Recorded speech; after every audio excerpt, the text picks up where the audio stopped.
Hello everyone, welcome again to fine art study.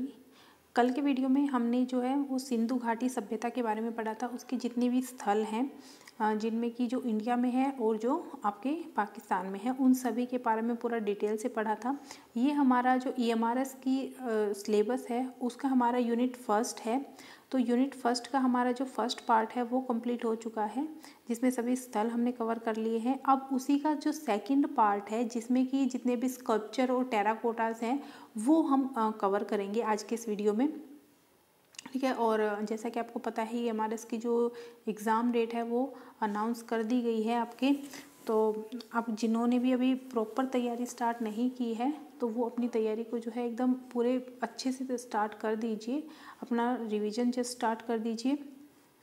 तो चलिए start करते हैं। तो सबसे पहला हमारा जो स्कल्पचर है उसमें हमारी रहेगी डांसिंग गर्ल, ठीक है। मोस्ट इम्पोर्टेंट है, आपने लगभग हर एग्ज़ाम के लिए इसे पढ़ा होगा। तो डांसिंग गर्ल की जो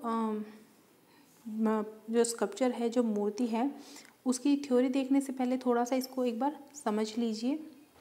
तो देखिए, सबसे पहले जो है आपको यहाँ से स्टार्ट करते हैं। सबसे पहले इसके जो आप बाल देख रहे हैं, एक सेकेंड, ओके, जो इसके सबसे पहले जो इनका जो बन बना हुआ है, ठीक है, बन ये है वहाँ पर शोल्डर को टच कर रहा है, ठीक है। उसके बाद इनके गले में एक हार दिखाई दे रहा है और हार में जो तीन आपको जो पैंडल टाइप के, या जो कुछ इनको कलियां बोल सकते हैं, कुछ भी आप बोल सकते हैं, तो तीन आपको ये दिखाई दे रहे हैं, ठीक है। उसके बाद इनका जो लेफ्ट हैंड है उसमें आपको 24 से 25 चूड़ियाँ आपको या कड़े आपको दिखाई देंगे, और इस हाथ में जो है वो आपको 4 कड़े दिखाई दे रहे होंगे।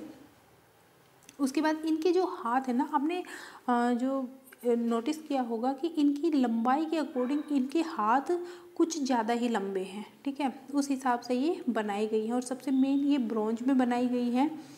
और ठीक है, तो अब इसके बारे में थोड़ा सा और डिटेल से देख लेते हैं। तो सबसे पहला जो है, देखिए, इसमें बहुत ज़्यादा डीप आपसे क्वेश्चन नहीं पूछे जाएंगे, जो बिल्कुल बेसिक क्वेश्चन डायरेक्ट लाइन से कि ये कहाँ पर मिली, ठीक है, किस मीडियम में बनी हुई है, क्या साइज है, कौन सा इसका टाइमिंग था, जैसा कि आपको KVS वगैरह में पूछा जाता है। सबसे पहले ये मोहनजोदड़ो में हमें मिली है, ब्रॉन्ज में ये बनी हुई है। साइज इसका रहेगा 10.5 इंटू 5 इंटू 2.5 सेंटीमीटर। उसके बाद 2500 BC की ये इसका टाइम है और प्रागैतिहासिक काल से संबंधित है। इसकी जो खोज है वो अर्नेस्ट मैक के द्वारा की गई थी। अब इसमें जो है एक नग्न युवा महिला आभूषणों के साथ आत्मविश्वासपूर्ण प्राकृतिक मुद्रा में इसमें खड़ा हुआ दिखाया गया है, और डांसिंग गर्ल को कला का एक काम माना जाता है। डांसिंग गर्ल जो अन्य औपचारिक मुद्राओं की तुलना में अधिक लचीली विशेषताएं दिखाई गई है, ठीक है, दिखाई गई है। जब आपने देखा होगा कि जो इसके खड़े होने का जो तरीका है वो एकदम इस टाइप से खड़ी है, बिल्कुल जो एक वेव जो होती है ना, लयात्मक जिसको बोलते हैं, उस टाइप से ये खड़ी हुई है। तो कई चूड़ियाँ और हार पहने हुए हैं। दायां हाथ कमर पर और बायां पैर ताल देने की मुद्रा में मुड़ा हुआ है। एक एक लाइन आपकी क्वेश्चन के हिसाब से बहुत महत्वपूर्ण है। इसने अपनी बाईं भुजा पर 24 से 25 चूड़ियाँ और दाहिनी भुजा पर 4 चूड़ियाँ पहनी हुई है। ये क्वेश्चन जो है दिखने में बहुत, अपन सोचते हैं कि ऐसा क्वेश्चन नहीं पूछे जाएंगे, लेकिन RSSB में ये क्वेश्चन पूछा गया था कि उसने जो डांसिंग गर्ल है उसने बाएं हाथ में कितनी चूड़ियाँ पहनी थी, ठीक है। तो बाएं या दाएं हाथ की चूड़ियाँ वहाँ पर पूछी गई थी RSSB में। तो इस टाइप के क्वेश्चन बनते हैं। उसके बाएं हाथ में कोई वस्तु पकड़ी हुई है जो उसकी जांघ पर टिकी हुई है। दोनों भुजाएं असामान्य रूप से लंबी हैं। उसके हार में 3 बड़े पेंडेंट हैं। उसने अपने लंबे बालों को एक बड़े बन में बनाया हुआ है, ठीक है। बन जो जूड़ा होता है, जूड़ा उसने बनाया हुआ है जो उसके कंधे पर टिका हुआ है। तो ये तो उसकी मेन जो फीचर्स हैं उस मूर्ति के वो यहाँ पर हो गए हैं। पुरातत्ववेत्ता थे ग्रेगरी पोसेहल, उन्होंने डांसिंग गर्ल को सिंधु स्थल का सबसे मनमोहक नमूना बताया है, ठीक है। ये याद रखिएगा, जो ग्रेगरी थे उन्होंने इसे सिंधु स्थल की कला का सबसे मनमोहक नमूना बताया है। काश्य की जो नर्तकी है, ये नर्तकी है, काश्य नर्तकी खोई मोम कास्टिंग यानी जो लोस्ट वैक्स प्रोसेस है उस तकनीक से बनाया गया है। ये डायरेक्ट क्वेश्चन पूछा जाता है और इसका जो कलेक्शन है वो राष्ट्रीय संग्रहालय नई दिल्ली में हमें देखने को मिलता है। एक चीज़ आपके लिए ये आसान है कि सिंधु घाटी सभ्यता के किसी भी स्थल की अगर आपसे कलेक्शन पूछ लिया जाए, उसका संग्रह पूछ लिया जाए, तो आपको पता हो चाहे नहीं पता हो, आप उसके डायरेक्ट राष्ट्रीय संग्रहालय नई दिल्ली कर दीजिएगा, क्योंकि सिलेबस में जितने भी आपके आर्ट जो वर्क दिए गए हैं उनका सभी का संग्रह जो आपके नई दिल्ली में हमें देखने को मिलता है। उसके बाद आ जाते हैं हमारे सिलेबस के ही जो हमारा सेकंड टॉपिक है, सेकंड जो है वो है मेल टोर्सो।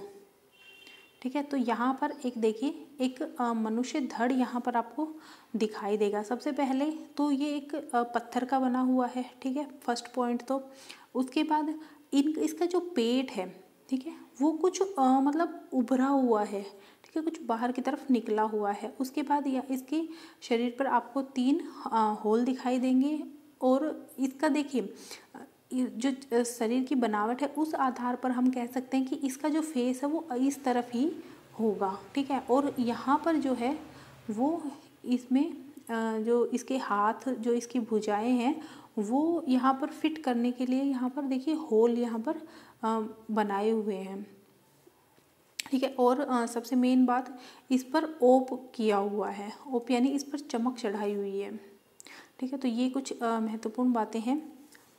तो ये हड़प्पा से प्राप्त हुआ है। ये बात ध्यान रखिएगा कि कौन सी चीज़ कहाँ से मिली है, वो बहुत इम्पोर्टेंट है, और ये किस मीडियम में है, ठीक है। ये 2 चीज़ें सबसे ज़्यादा महत्वपूर्ण हैं। तो हड़प्पा ये से मिला हुआ है ये नरधड़, मेल टोर्सो स्टोन में ये बना हुआ है।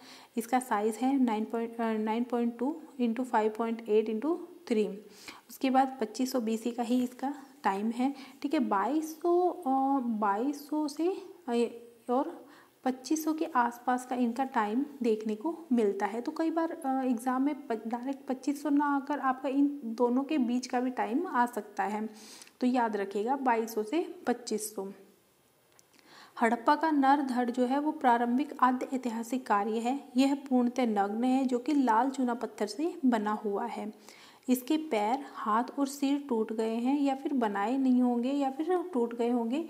ये सिर्फ एक अनुमान है, क्योंकि जब हमें चीज़ें नहीं देखने को मिलती तो हम सिर्फ जो चीज़ें हमें दिखाई देती है उनके बेस पर हम सिर्फ अनुमान लगाते हैं, ठीक है।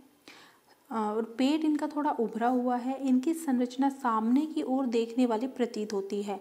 यह खूबसूरती से नक्काशीदार छाती मांसपेशियों में गठन के साथ निर्मित है।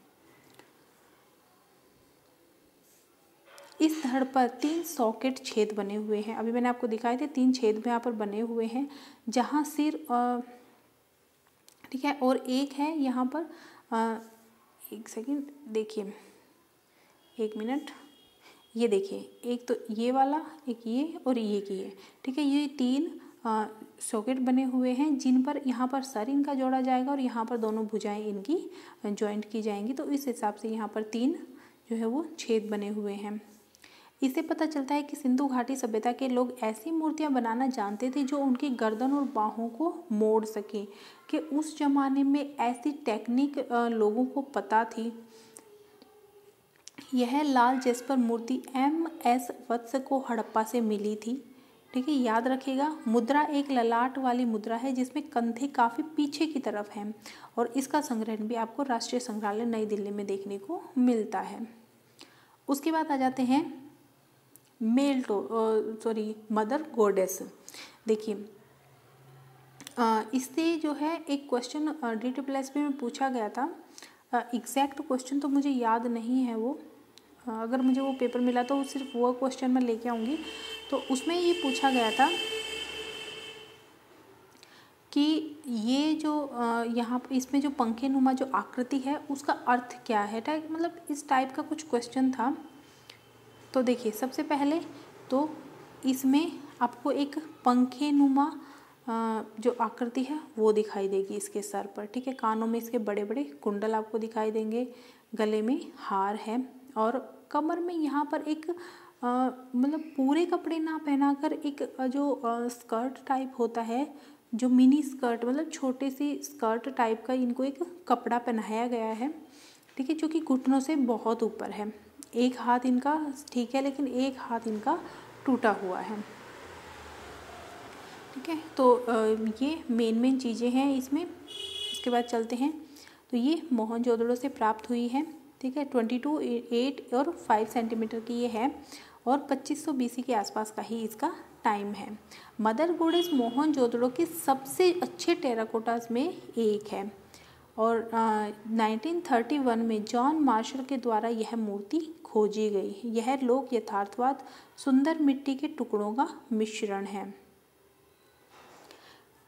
देवी माँ का संबंध मातृत्व, प्रजनन क्षमता, प्रजनन और जीवन की निरंतरता से है। यानी कि ये जो मदर गॉडेस हैं, इन्हें प्रजनन की देवी या फिर मातृत्व से इनका संबंध माना जाता है। क्योंकि मूर्तियाँ बाल कटाने, शरीर के अनुपात, सिर पर टोपी और आभूषणों के मामले में विशिष्ट है।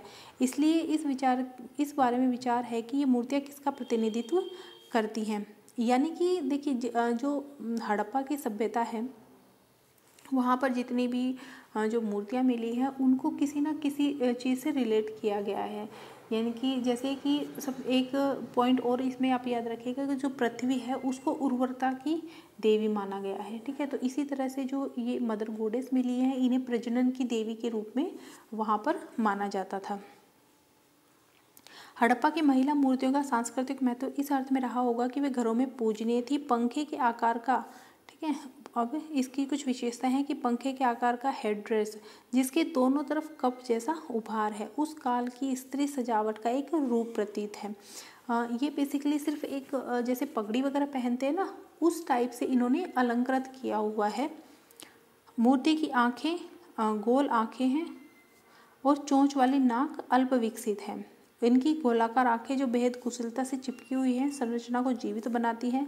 द्विभाजन को दर्शाने के लिए ऊपरी और निचले होठ के बीच एक रेखा चिन्ह लगाया गया है।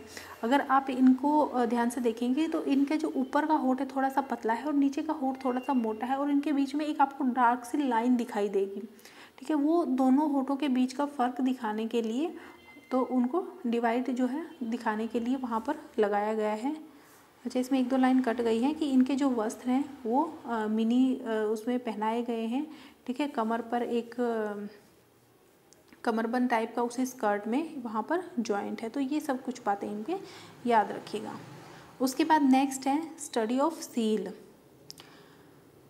तो सबसे पहले तो हड़प्पा और मोहनजोदड़ो से काफ़ी सील प्राप्त हुई हैं जो कि अलग अलग शेप में मिली हैं। ठीक है, गोलाकार शेप भी मिली है, वर्गाकार भी मिली है, स्क्वायर भी मिली है। तो सभी प्रकार की सील जो है वो वहाँ पर देखने को मिली है। जो सबसे ज़्यादा प्रसिद्ध थी वो थी एक तो पशुपति की सील और एक ये जो बुल की सील है, ये सबसे ज़्यादा प्रसिद्ध थी। तो बुल की सील एक बार देख लीजिए, ये हमारे सिलेबस में है। तो बुल की सील में जो है सबसे पहले एक बुल आपको दिखाई दे रहा होगा।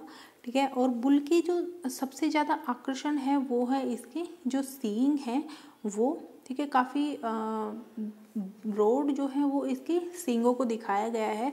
उसके बाद इसकी जो ये गले के पास वाली स्किन है, ठीक है, इसको काफ़ी मतलब अट्रैक्टिव तरीके से बनाया गया है। काफ़ी नीचे तक ये लटकी हुई यहाँ पर दिखाई गई है। और शरीर का घोड़े का जो शरीर है वो काफ़ी एकदम मसलदार जो है, टाइट्स बॉडी जो है वो इसकी बनाई गई है। ठीक है, ये बुल जो है वो मोहनजोदड़ो से मिली है। 2.5 और 1.4 जो है वो इसकी वो है, क्योंकि ये स्क्वायर है। ठीक है, और 2500 BC का इसका टाइम है।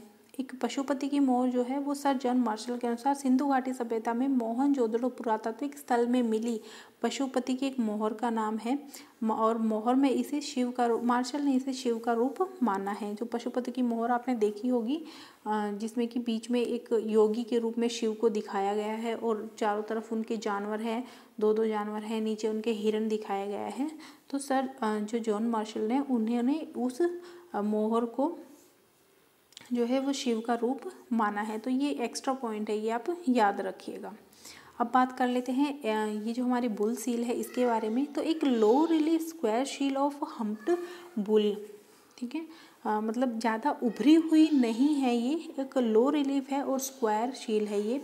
इसे एक लीडर के रूप में और फर्टिलिटी के रूप में जाना जाता है। जो बैल है उसको हम दो तरह से उसको उपमा जैसे देते हैं, ठीक है। जैसे कि हमने देवी जो अभी मूर्ति थी उसको हमने प्रजनन की देवी, और इस तरह से हम उसे मातृत्व की देवी, तो इस तरह से हम उसे देखते थे।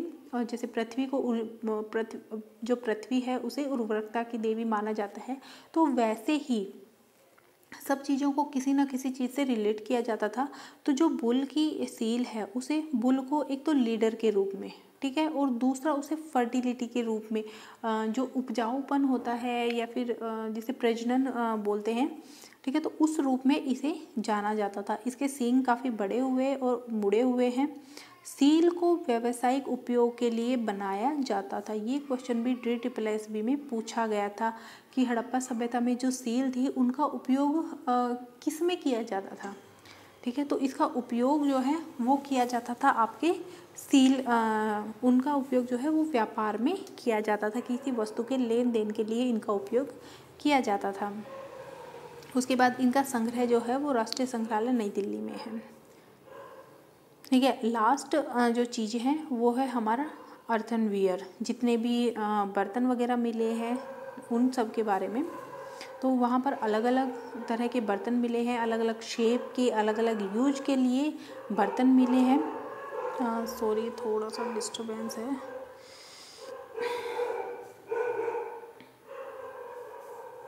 ओके, तो देखिए प्रिंटेड अर्थनवियर, तो अलग अलग तरह से कुछ जो बर्तन मिले हैं, जो जार वगैरह मिले हैं, वो अलग अलग तरह से पेंट किए गए हैं, अलग अलग चीज़ें उनके ऊपर ड्रॉ की गई हैं, और ये मोहनजोदड़ो से मिले हैं। इनका संग्रह भी राष्ट्रीय संग्रहालय नई दिल्ली में है। अच्छा, इन्हें मृत पात्रों की चित्रकारी भी कहा जाता है। सभ्यता के लोग ये पकड़ी नहीं, ये पकाई है, पकाए गए मिट्टी के रंगे हुए बर्तन का प्रयोग करते थे और उनके ऊपर अलग अलग डिजाइनों से उन्हें सजाते थे। विविध प्रकार के बर्तन दैनिक उपयोग के काम में लिए जाते थे। उनके ऊपर मयूर का चिन्ह, मछली, पत्तियां, उड़ती चिड़िया, तारे, पेड़ पौधे, बारहसिंगा, हिरण, मानव, मत्स्य आदि के चित्र वहां पर बनाए जाते थे। मिट्टी के पात्र में विविध प्रकार की ज्यामितीय आकृतियों को बनाया जाता था। मोस्ट इम्पोर्टेंट है, क्योंकि जो मेनली जो चित्र बनाए जाते थे या मेनली जो चीज़ें बनती थी वो सभी ज्योमेट्रिकल शेप्स में बनाई जाती थी।